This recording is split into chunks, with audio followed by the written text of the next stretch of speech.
Le Nouveau Testament nous parle avec insistance de l'intelligence spirituelle, de l'importance immense de la connaissance spirituelle. Il donne une valeur très haute et très grande à la faculté de la vue spirituelle.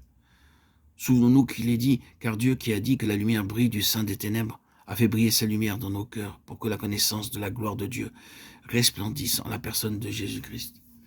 Mais nous portons ce trésor dans des vases de terre afin qu'une puissance si grande soit attribuée à Dieu et non pas à nous. 2 Corinthiens 4, 6, 7. Avons-nous remarqué ce qui entoure cette déclaration merveilleuse? Elle est liée à Moïse, qui monta sur la montagne où était Dieu et reçut la loi de la bouche de Dieu et redescendit ensuite de la montagne sans savoir que son visage brillait. Il nous est dit, Moïse ne savait pas que la peau de son visage était devenue rayonnante. Exode 34, 29.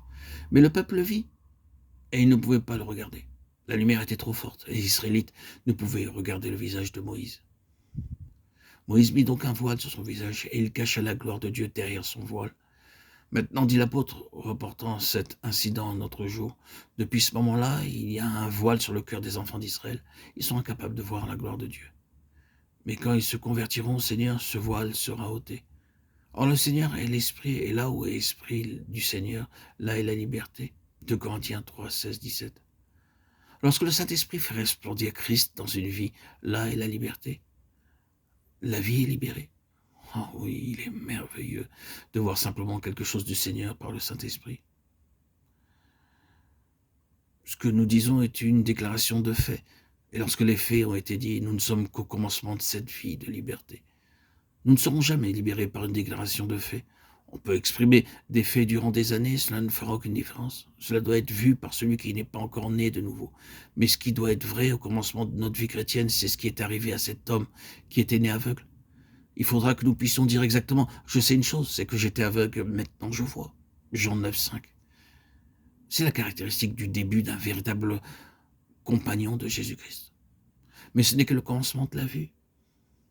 L'apôtre Paul a donné une grande quantité d'enseignements aux croyants d'Éphèse. Il leur a dit, je n'ai rien négligé pour vous faire connaître tout le dessein de Dieu. Acte 20, 27.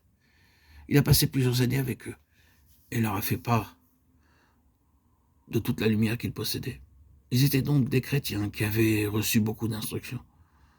Après cela, Paul alla en prison et de là, il leur écrivait une lettre dans laquelle il leur dit « Faisant mention de vous dans mes prières, je prie le Dieu de notre Seigneur Jésus-Christ, le Père de gloire, de vous accorder un esprit de sagesse et de révélation qui vous apprenne à le connaître et d'illuminer les yeux de votre cœur. » Éphésiens 1, 16, 18. Il ne s'agissait pas de leur salut. Ils étaient sauvés depuis un longtemps et avaient déjà reçu un enseignement très riche.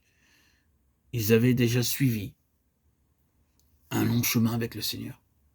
Et Paul, cependant, fait encore monter à Dieu cette prière pour eux. Il dit en effet, tout ce que vous avez reçu et tout ce que je vous ai donné n'est rien en comparaison de ce que vous avez encore à voir dans le Seigneur Jésus. Et tout ce dont vous avez besoin, c'est que vos yeux soient ouverts. Vous avez besoin de l'esprit de sagesse et de révélation. Oh, combien cela est important.